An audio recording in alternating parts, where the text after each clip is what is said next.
All right, Shalom. I want to give all praises and honor and glory to Yahweh, Bahashem, Yahweh Shai, Bahashem, Wahabakar Kodash. I want to say double honor to the apostles and the elders at Great Millstone for teaching his word in truth and sincerity and for ruling well. The salutations to my fellow Akim across the four corners of the globe, preaching in the name of Yahweh, Bahashem, Yahweh Shai. Hey, this is the brother Gabar Yahweh from GMS Hawaii, coming to you in another live lesson. Okay. Hey, this is the brother. All right, today's live lesson is entitled "Slavery Was Big Business." Now, I know I did a lesson maybe a week or two ago saying that slavery is and was and is a big business, and I kind of went into it a little bit. But today, this lesson was inspired or is inspired by the video that Apostle Bar just put up on his page. 10 companies that benefited off of the slave trade. You know, I didn't finish the video. I'm like probably like midway through the video, but he's about to go in and read, you know, or list these 10 companies, you know, and without a shadow of a doubt, you know, our captivity, this captivity here in Babylon the Great, what you call America, this captivity has been very beneficial to a group of people. And those group of people are not those that were drugged into hardcore slavery. You know, many people discount our captivity here in America. They discount our experience here in America as just something that you just get over. Oh, it just happened. So you just might as well get over it. You know, you get some people that say, oh, slavery happened 400 years ago. Get over it. You get people that say, well, we've been here 400 years. You know, now it's the time for us to leave. And blah, blah, blah. But neither one of those people are right, okay? Not only did America make big money and these rich or ruling elite families and they still spending that money, okay? That's another thing too. That's something that a lot of people don't realize about these families. They're still spending money that they garnered throughout captivity, man. You know, you got these families and some of they you know, what is it? Their heirs. They try to seek to please the poor. Like there's a family called the Wolf family, and they did a documentary a while back. They did a documentary about them owning slaves, man, and how they got rich. And they're still a rich family to this day. The Wolf family is still a very wealthy family today. And how did they become a wealthy family? Through our captivity, man. And they're Edomites. It says James the Wolf was a slave trader, a privateer during the War of 1812. Okay? It says, and let's see what the word privateer means. Slock it. I just want to see what this word means. Privateer. It says an armed ship owned an armed ship owned and officered by private individuals holding a government commission and authorized for use in war, especially in the capture of enemy merchant ships. So this dude was basically Dog the Bounty Hunter, man. You know, James the Wolf. It said he was a slave trader, a privateer during the War of 1812, and a state and national politician. So here it is, this same devil, he became a politician. He was put in high office, you know, after he done stole, murdered, raped, sold, captured, so-called black cargo, all right? Because it was Israelites that they put in slavery. And this guy's family is still wealthy. Let me see how much is the Wolf family worth. They may not be worth as much as they once were worth, but they're still worth something, man. And they family know this. All right. And they're still here today. His descendants are still here today. All right. The Wolf family Wikipedia says says this. It says that the Wolf family, also spelled the Wolf, D Wolf or D Wolf, is a prominent Canadian and American family that traces its roots to Balthazar the Wolf. All right, Balthazar the Wolf is first mentioned in a record of Hartford, Connecticut, in 1656. He married Alice Peck, Gulford, Connecticut. She was born 26 February 1625. It says it is thought that Balthasar the Wolf was from the Livonian branch of the Wolves, which is an offshoot of the Saxon branch. However, that is only one of the most commonly cited versions. Others mentioning Balthasar was the Huntington Pole or Russian or Jew. Yeah, because he probably was. You know, they changed their names, all right? Or Dutch, German. There's high possibility that the Wolf was English or educated in England, and he has children only married to other English settlers, which was very common at the times. Yeah, so they kept that in the family. And this is the pedigree of the Wolf. And you notice that the pedigree goes off the men's. They're talking about the men. They're not talking about the women. Patriarch of the Bristol branch immigrated to Nova Scotia. Look, all of these devils, man. And they're still here today. A lot of them still around today, man. It says the Bristol or Rhode Island branch sprang from Charles the Wolf of Guadalupe, who was born in Lyme, London, Connecticut, the son of Charles the Wolf, a Prudence the Wolf. He immigrated to Guadalupe, the French West Indies, via the French West Indies. It says notable members. Let's see. Charles Dana Gibson legacy. The Wolf Avenue in Bristol, Rhode Island is named after the Wolfs. The total Bristol Wolfs are believed to have transported more than 11,000 slaves to the United States before the African slave trade was banned in 1808. Okay, and they try to make these numbers. They try to make these numbers as as conservative as possible, but it could have been way more than that, man. You know, notable members: James the Wolf, 1949, a political figure in Nova Scotia. Admiral, Vice Admiral Harry the Wolf. He died in 2000.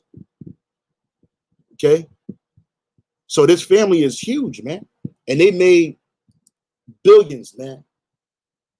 You're not gonna hear them tell you exactly how much they was worth, but how did they make they money?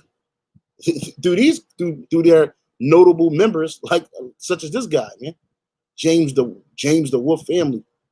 You know, says James the Wolf was a slave trader, a privateer, and a state and national politician. He gained notoriety in 1791 when indicted for murdering a slave said to have smallpox. And why did he kill that slave? Because he didn't want the slave to infect the rest of the property, man, whom he said threatened the lives of all the other slaves, through his smallpox, and accrued because of the disease. The case was ultimately dismissed and was considered justifiable under contemporary law. During his lifetime, his name was usually written James D. Wolf. He served as a state legislator for 25 years. You see? And how was he able to do this off the backs of Israelites, man? Calling them African slaves. We weren't African, man. We're the Israelites, man. It says in the 1820s, as a United States Senator from Rhode Island for much of the term, along with the slave trade, the Wolf invested in sugar and the coffee plantations in Cuba and became the wealthiest man in his state. By the end of his life, he was said to be the second richest person in the entire United States, man. And they still spending this slave money even to this very day. You know, with wealth gained, listen to this, with wealth gained from the trade, that trade is a slave trade. James the Wolf also bought and operated sugar and coffee plantations in Cuba. And you know they was putting Jake the hell I mean, putting Jake to death like that over there, man. I think what was the I think the life expectancy of a slave in Cuba. Hold on.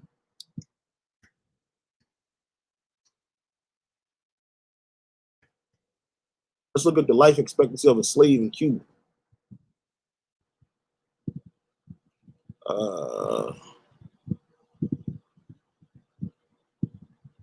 Listen to this, man. Check this out.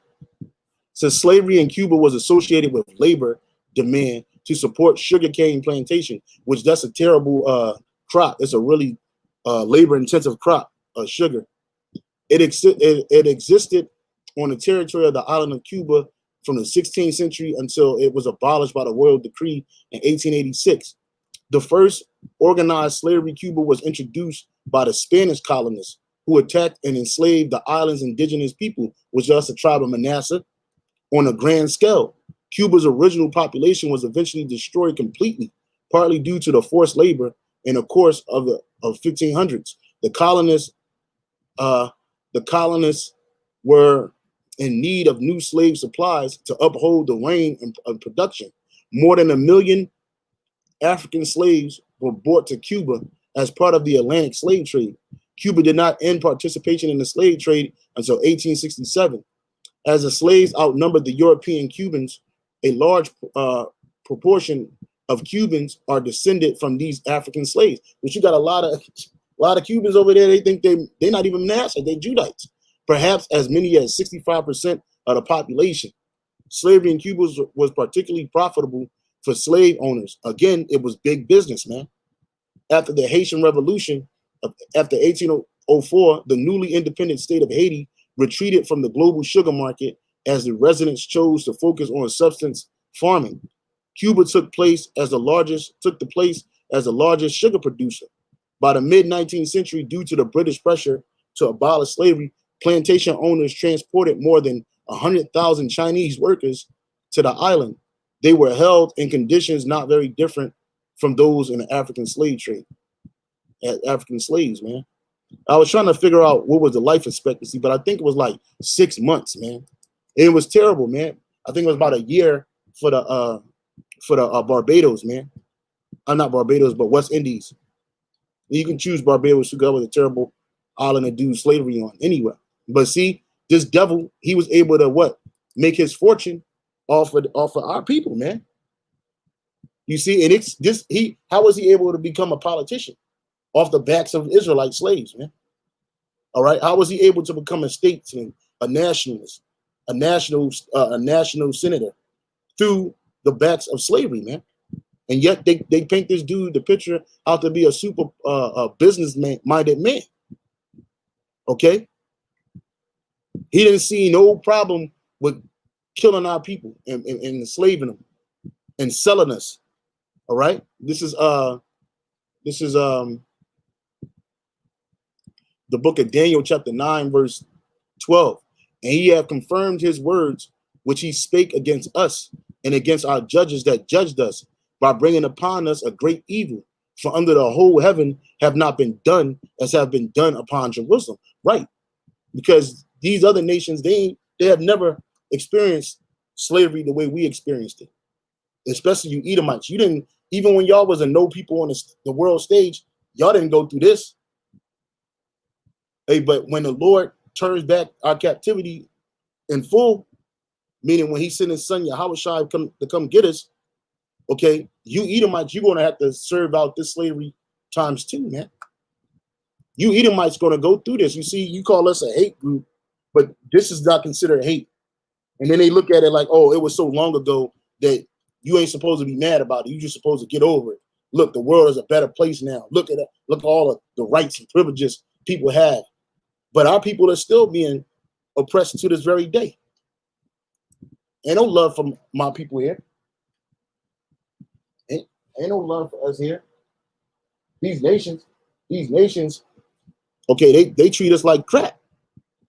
All right? Especially the nation of Edom, Esau, Edom, the so-called white man. And so this is what the Lord said. It says, Revelation 18:5, for her sins, matter of fact, I'll start at 4. And I heard another voice from heaven saying, come out of her, my people, that ye be not partakers of her sins, all right? And that ye receive not of her plagues, because that voice is going to come from them chariots, man. And it's going to be in the Hebrew. Why? Because America is about to be destroyed for her sins, man. Which even Esau calls putting us in hardcore slavery America's great sin. But they don't feel like they got to pay for that. They don't feel like they got to address that or atone for that. All they got to do is say, I'm sorry, and then they keep it moving. If it was that easy, we would be back.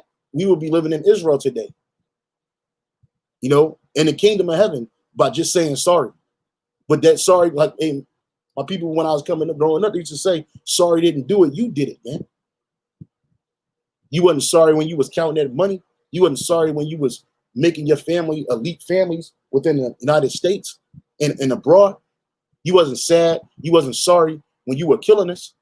You wasn't sorry when you was exploiting us. So what are you sorry for? And you hear the disdain of it in these Edomites tones when you bring it up to these senators, man, like Lindsey Graham. Matter of fact, let me play that video for you real quick. Let me find it real quick. You see, because when it come to our captivity, nobody cares, especially Esau. Shit, even our own people, they don't care. You know, like Apostle Gabar was speaking about in his video. You know, you had you got a lot of these companies, our people work for today. So check this out. Let me play this for you real quick. Let me play this for you real quick. And you can hear from the devil's mouth himself. Affected by slavery. Yeah. What do you? How do you come down? I just think we're by slavery. Affected by slavery. Yeah. What do you? How do you come down? I just think we're so far removed from the event. It was the original sin of the country, and I think let's just make Affected by slavery. Yeah. What do you? How do you come down? I just think we're so far removed from the event.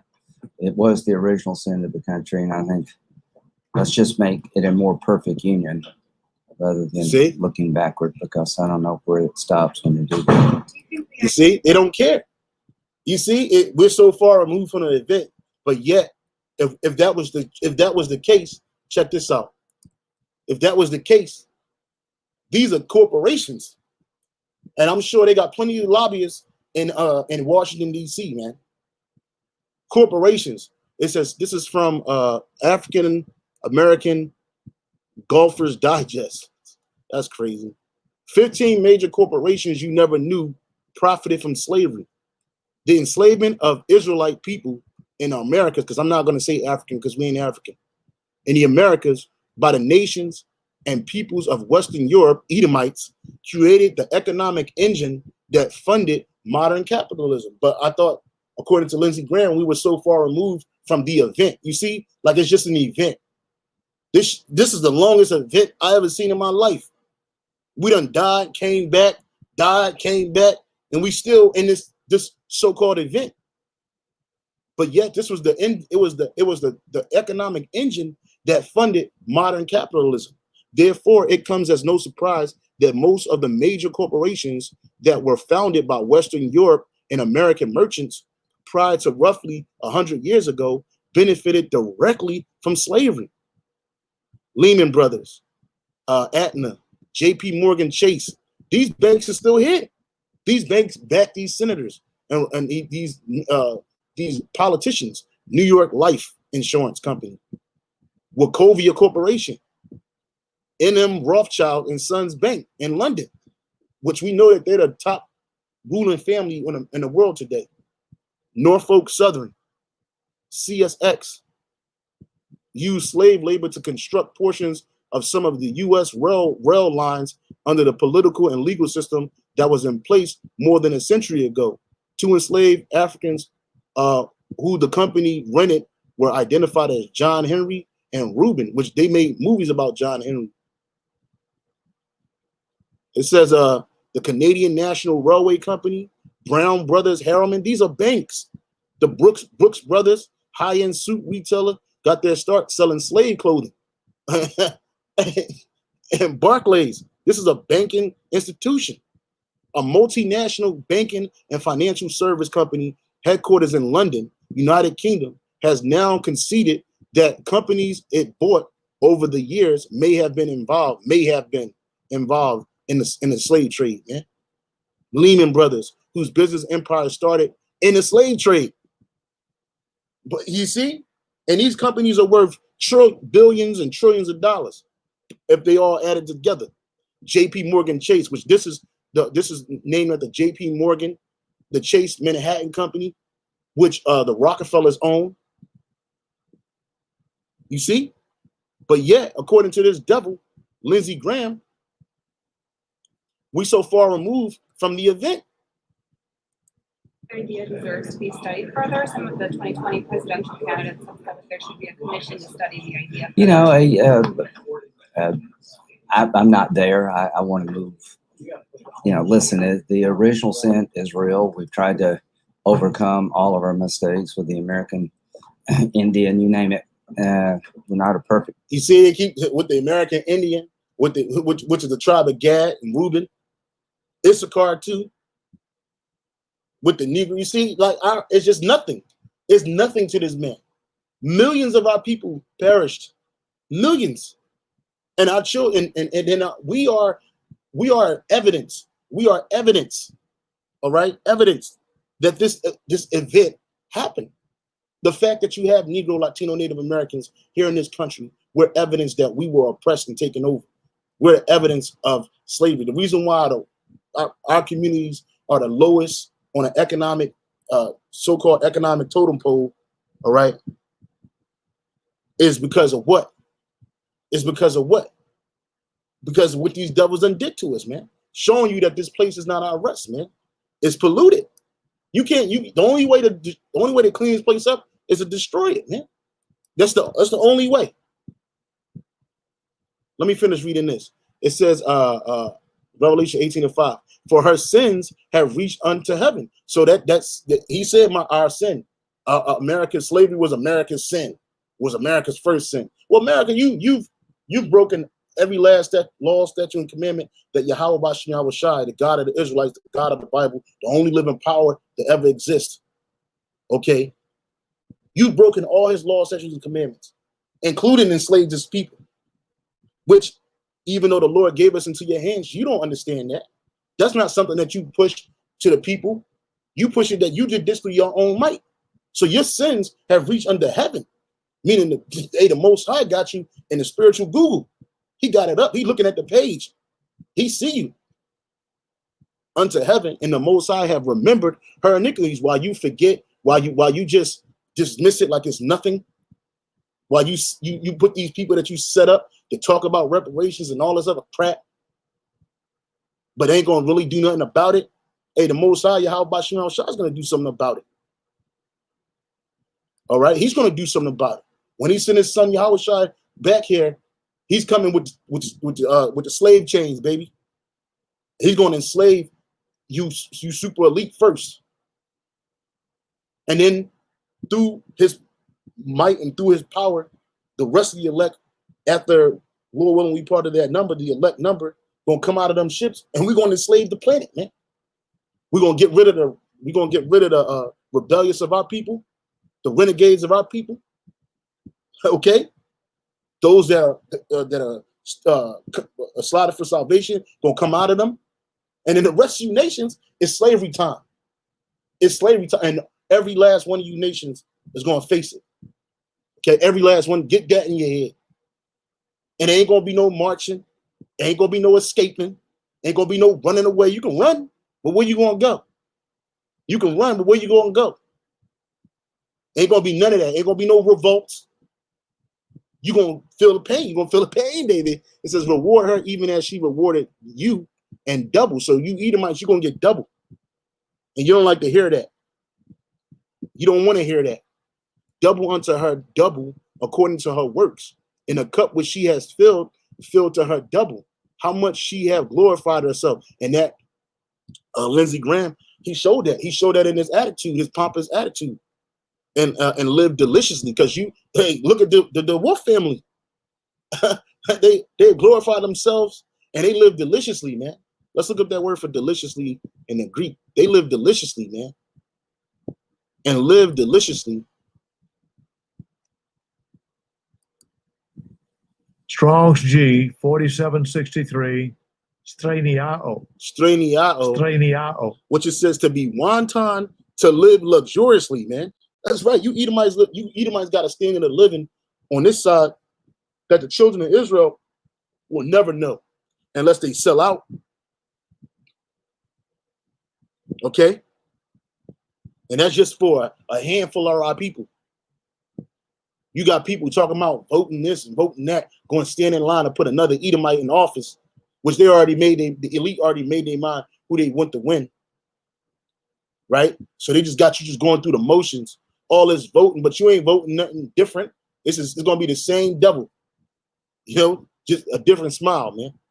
But it says you Edomites, you live luxuriously, man. Luxuriously, man. That's how you Edomites live, man. Look at some of these homes from the plantation era. Look at some of these homes today. These homes were built and it's still being built off the backs of the children of Israel, man. Again, you have a standard of living that our people can only dream about here, and even that's whack. But you Edomites still got it. It says, how much she have glorified herself and lived deliciously, luxuriously, so much torment and sorrow give her. For she saith in her heart, I sit a queen and am no widow and shall see no sorrow.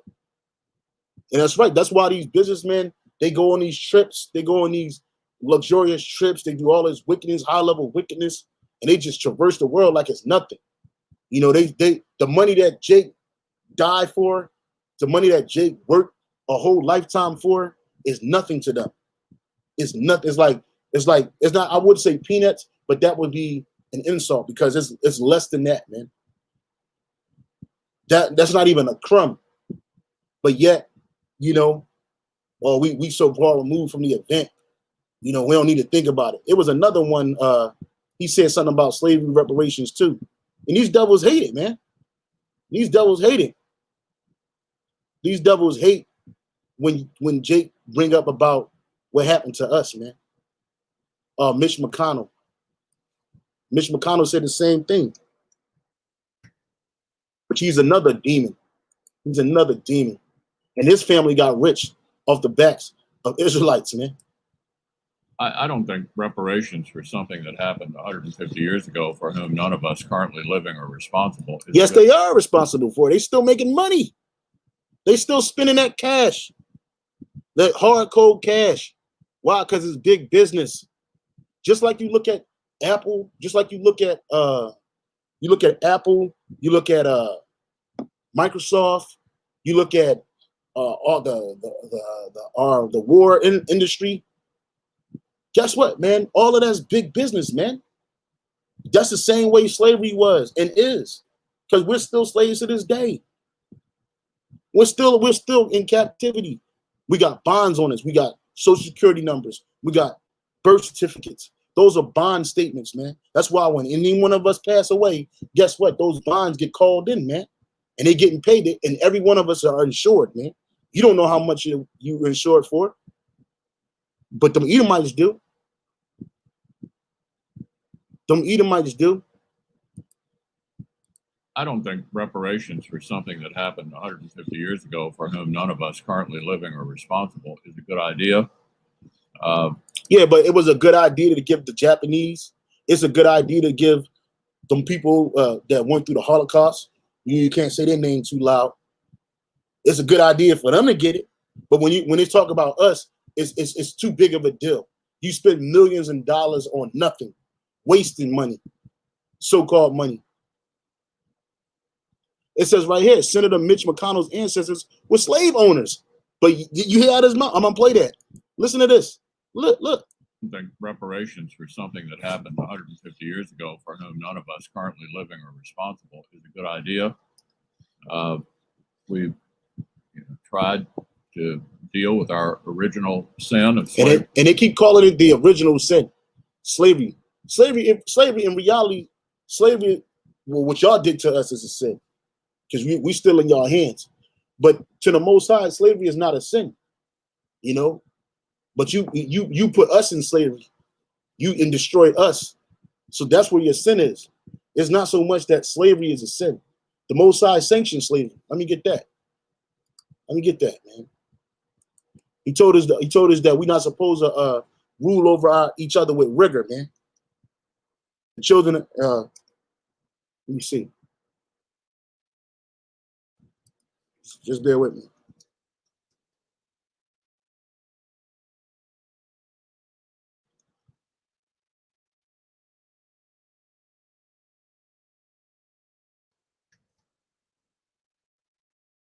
This is yep. This is Leviticus chapter 25.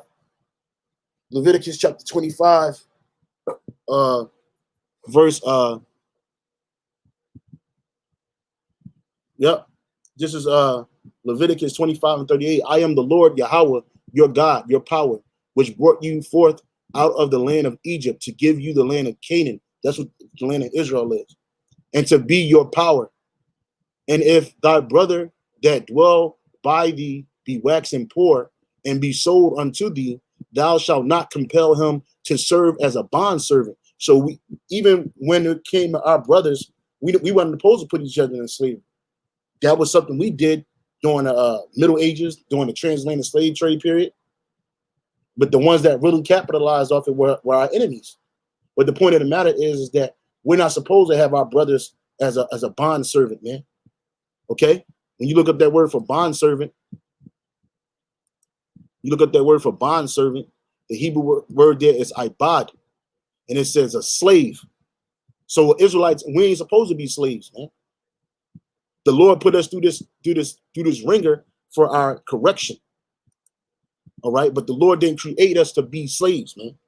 He says, so when we get a brother that wax poor, we're not supposed to compel him to serve as a bondservant, a slave, but as a hired servant. So he's a manager, you know, and as a sojourner, he shall be with thee and shall serve thee until the year of Jubilee, which I think that like happened, every 7 years or something like that. I could be wrong. Let me see. But I think it was like every 7 years. The Hebrew word there is Yahweh Ball, and it says the rams, the trumpet, the hornet.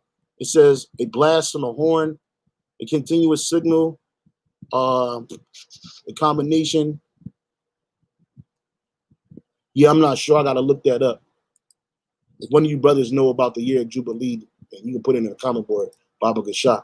But it says, and then shall he depart from thee, both he and his children with him, and shall return unto his own family, and unto the possessions of his father shall he return.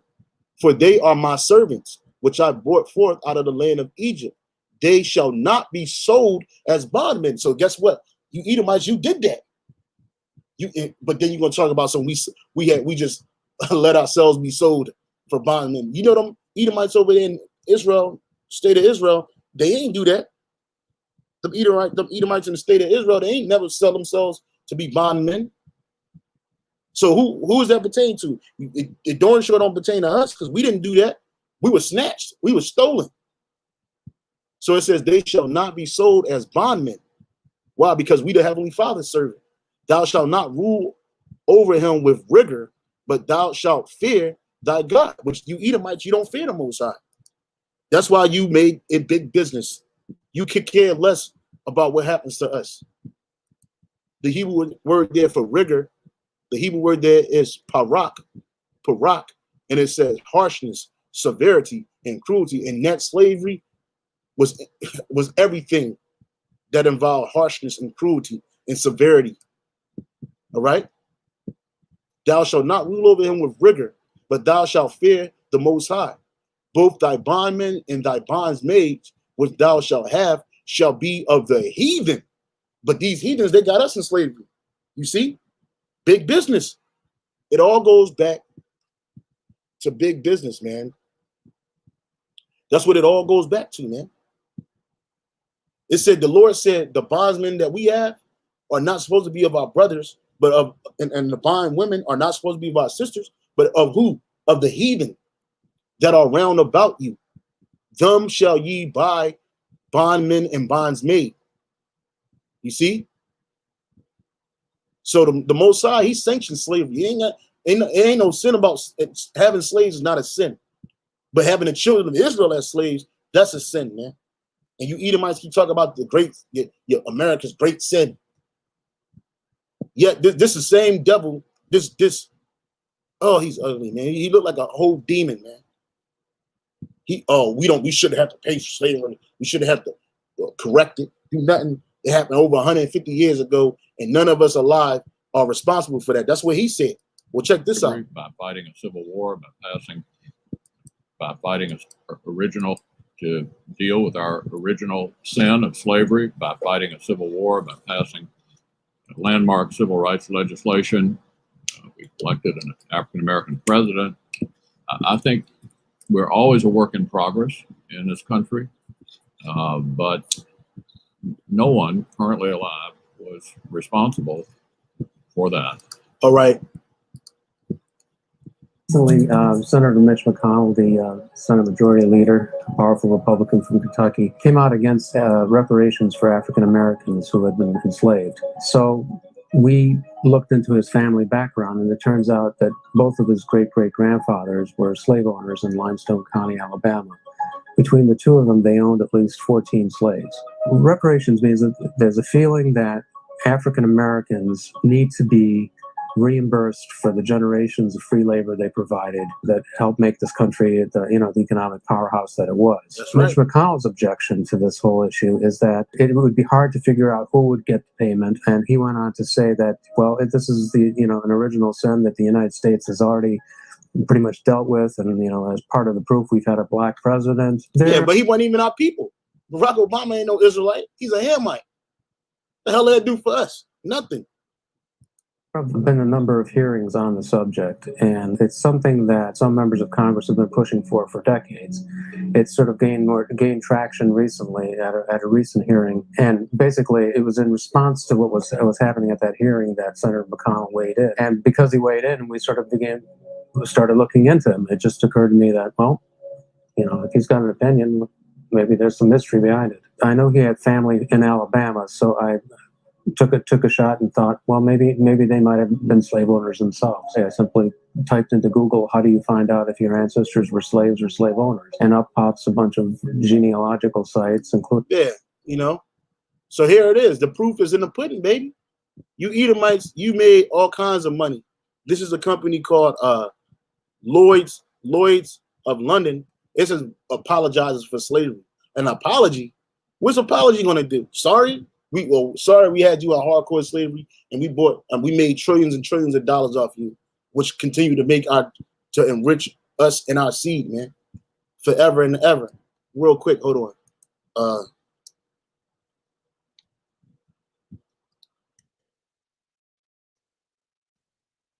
This is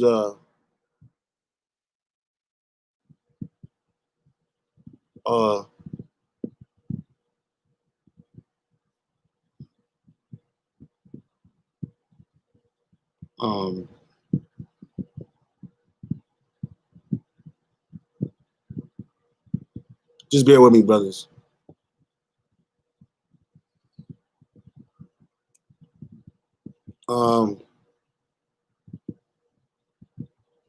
There's a scripture I'm trying to find. Just bear with me, brothers. There's a scripture I want to find.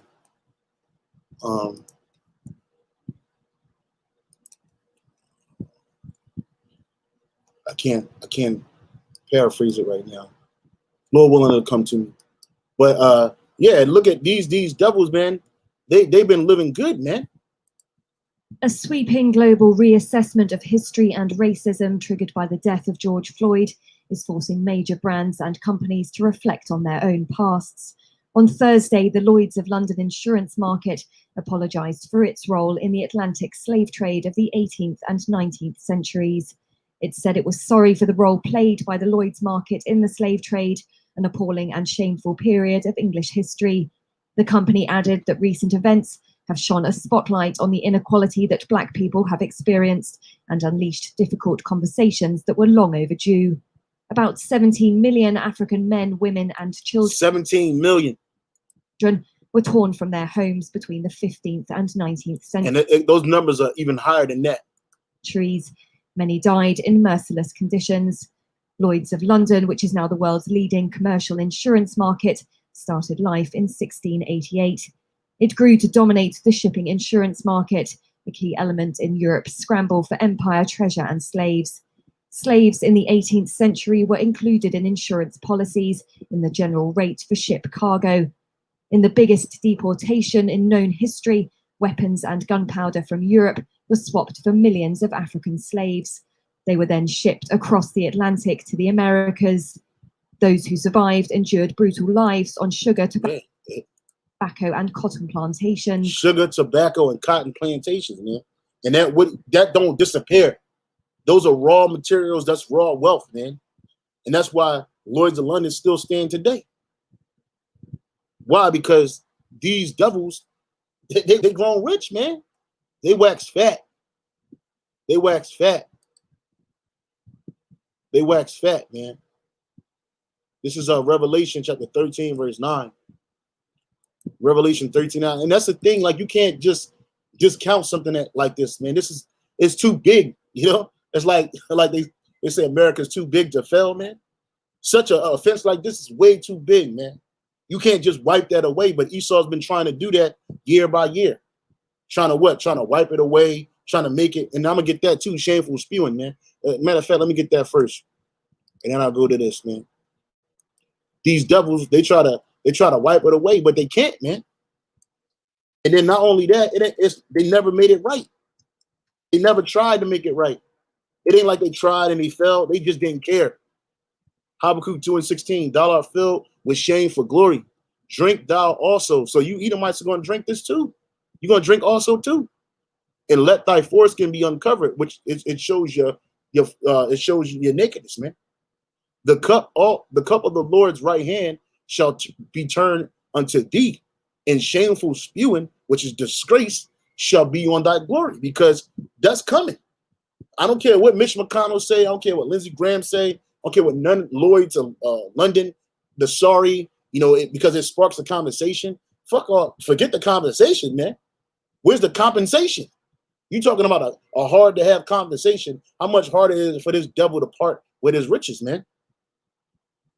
But that's okay. You ain't got to give us nothing. The Lord's going to take it. The scripture says the saints shall take the kingdom. But yet again, they try to call us a hate group. But everything that's happened to our people here has been nothing but hate. So you devils, the cup of the Lord's right hand, because that's what slavery was. That's what the transatlantic slave trade was. That was the cup of the Lord's right hand, man. Turned on us for our iniquity, for our wickedness, not evil. But now we're repenting. We're in a repentant state, the hopeful elect. And Yahweh Shah Shah is hearing it. Okay? And this is not something that you devils like to talk about. It's not something that you devils like to discuss. You don't want to have no discussion. If a discussion make you uncomfortable, how much more making it right, man? But that's why shameful spewing is going to be on your glory, man. When you see that, the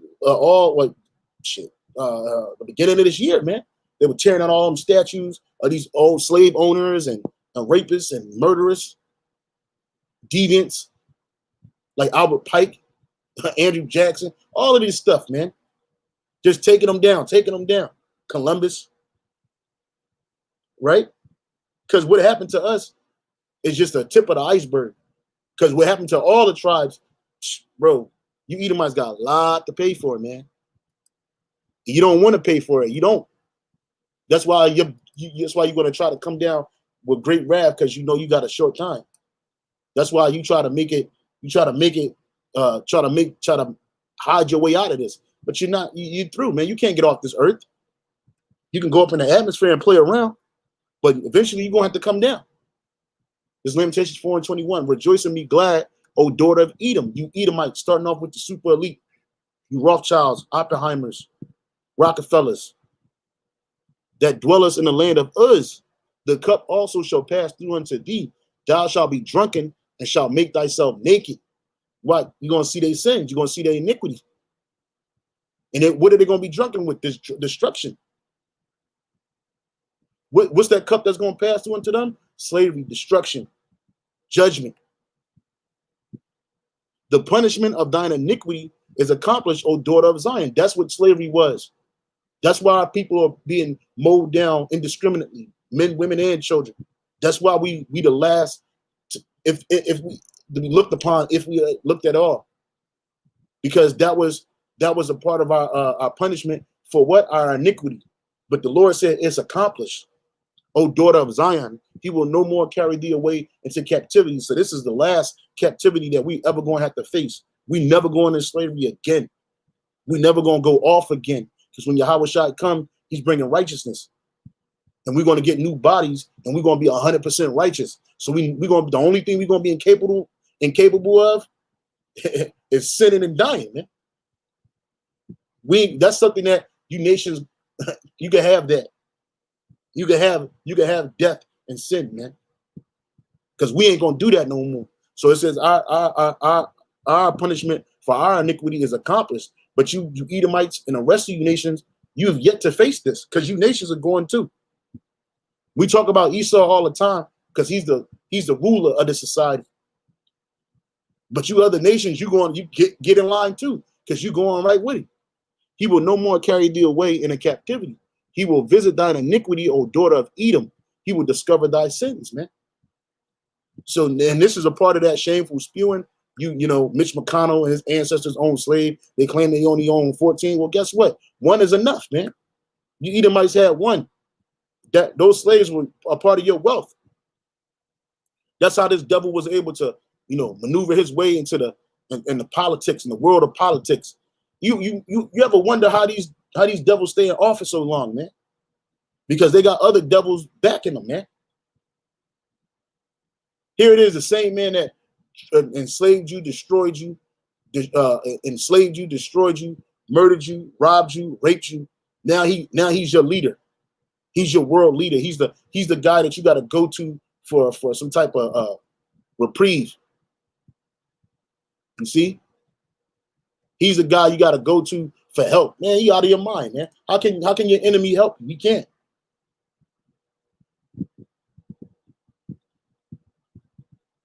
The brother Amanah Yasha Allah, he put Zephaniah 2:8. I've heard the reproach of Moab and the reveling of the children of Ammon, whereby they have reproached my people and magnified themselves against their border. Yeah, ye Ethiopians also, ye shall be slain by my sword. So those are three nations that they gonna get it, man. All these nations are gonna get it, man. You don't hear nothing about Japan because they just are unimportant people, but they gonna get it too. But they're not gonna get it as bad as you Edomites. One thing you don't want to be in the kingdom of heaven is an Edomite, man. Sirach chapter I think it's 14.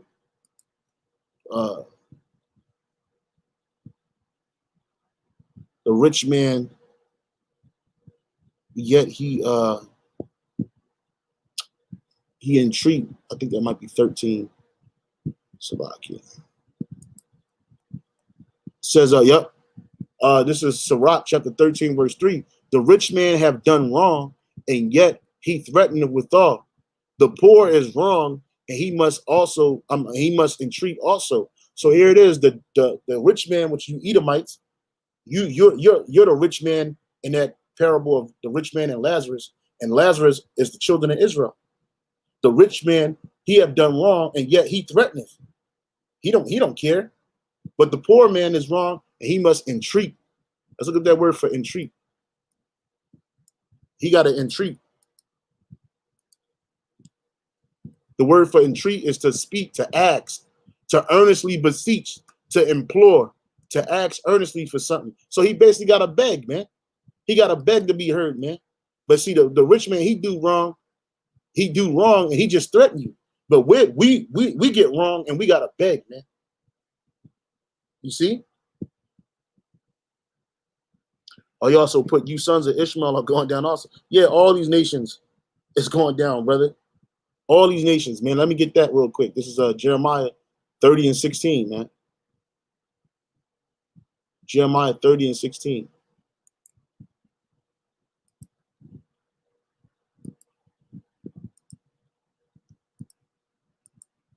Yep. It says, therefore, all they that devour thee shall be devoured, and all thine adversaries, every one of them, shall go into captivity. Right. That's all the nations.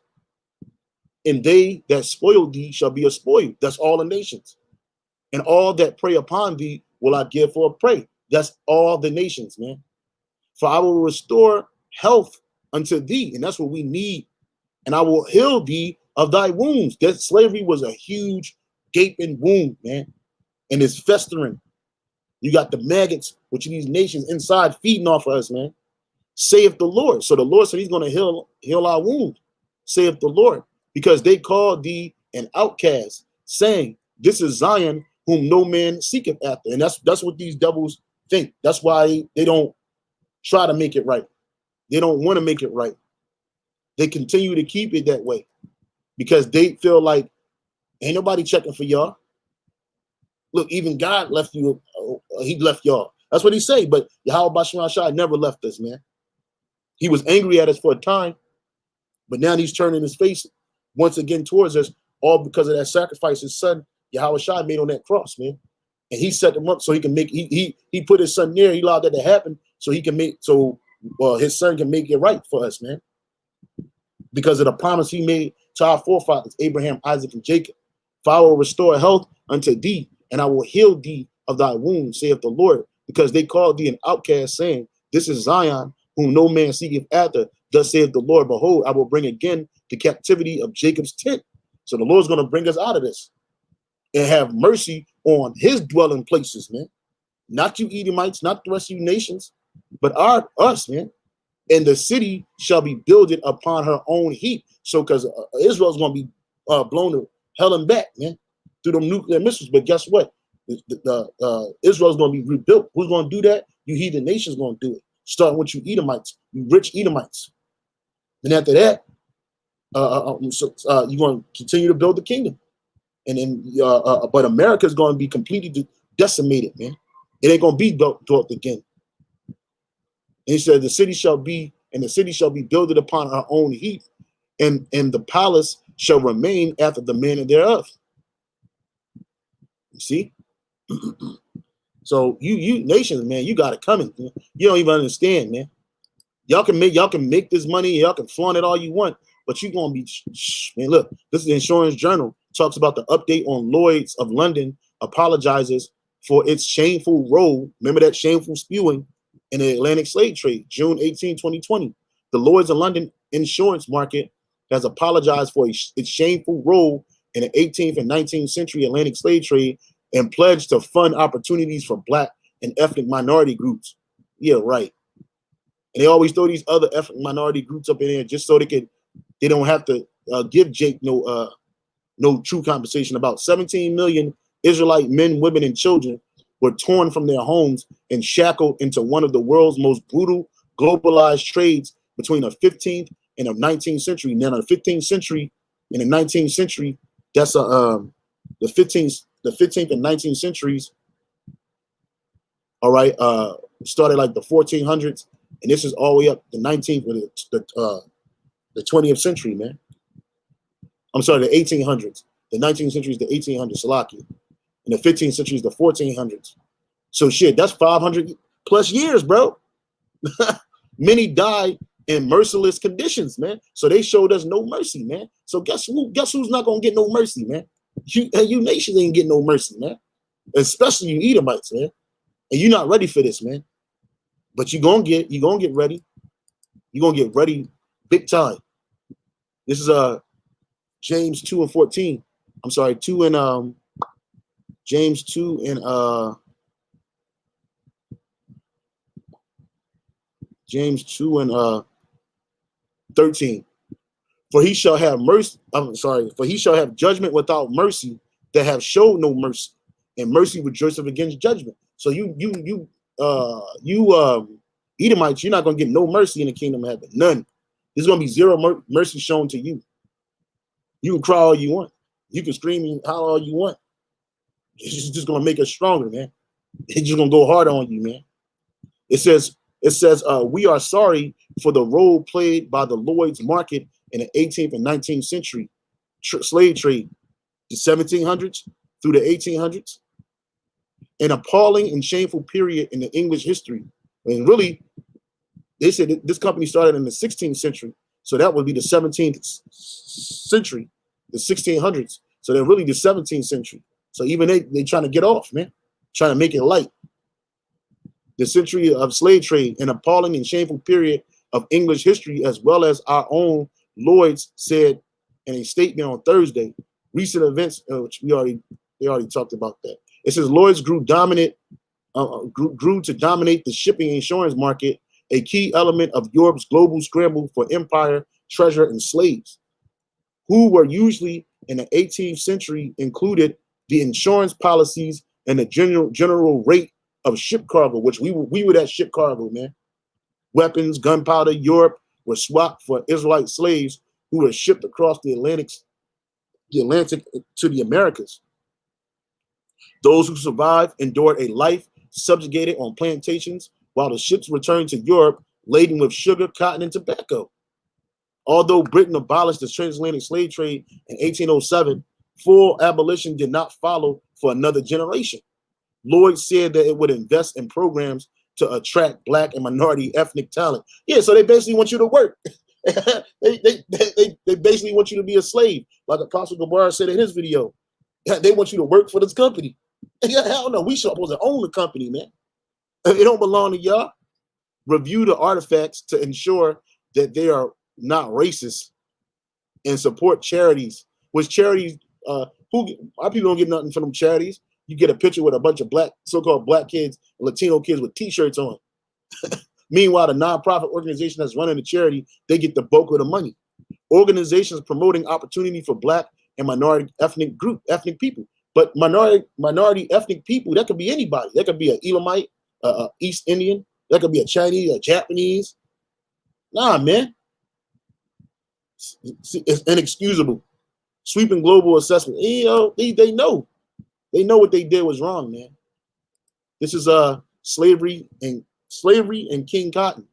In the years before the Civil War, American planters in the South continued to grow Chesapeake tobacco and Carolina rice as they had in the colonial era. Cotton, however, emerged as the antebellum South's major commercial crop, eclipsing tobacco, rice, and sugar in economic importance. In 1860, a region produced the two-thirds of the world's cotton.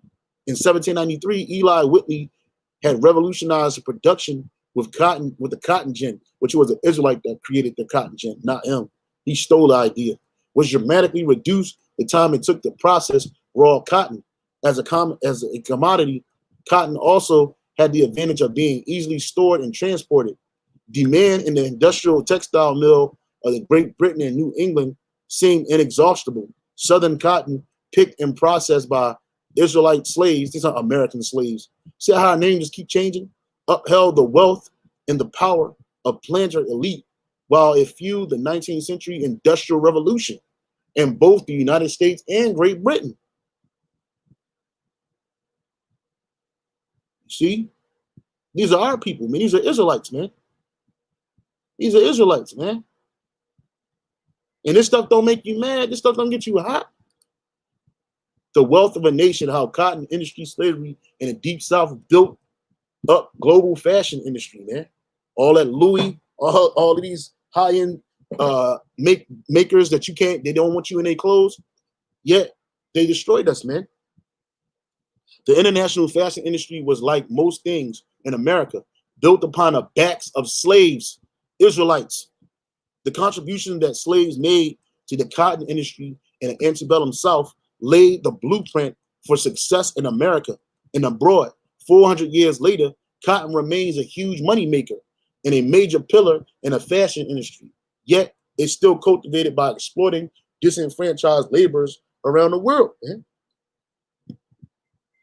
See? 1492, Christopher Columbus discovers cotton plants in the Bahamas.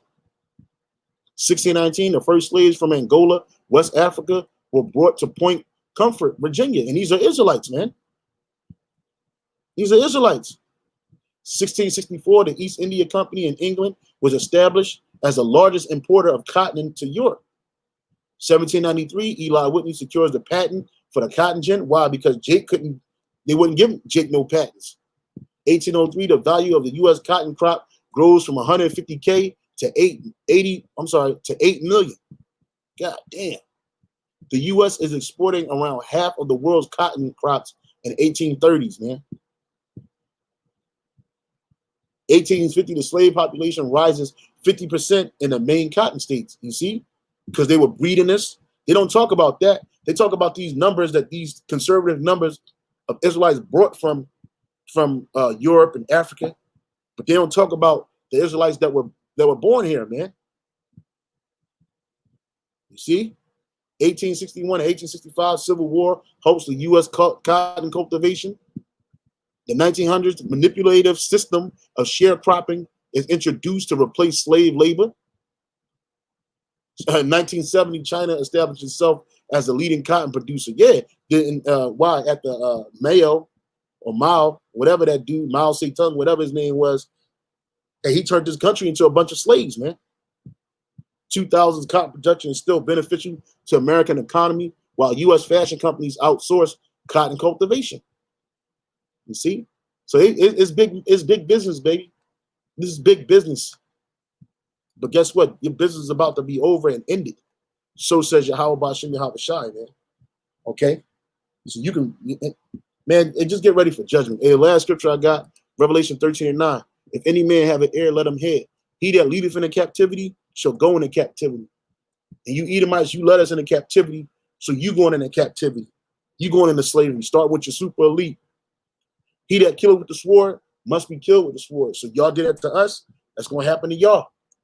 Here is the patience and the faith of the saints. So with that, all praise and honor and glory to Yahweh, Ba'ashem, Yahweh Shai, Ba'ashem, Wahawah Kakodash, double honor to the apostles and the elders at Great Millstone, that teach his word and teach his sincerity, and for ruling well. So I take to my fellow, I can keep pushing, keep striving, and we're almost out of here. Hey, shalom.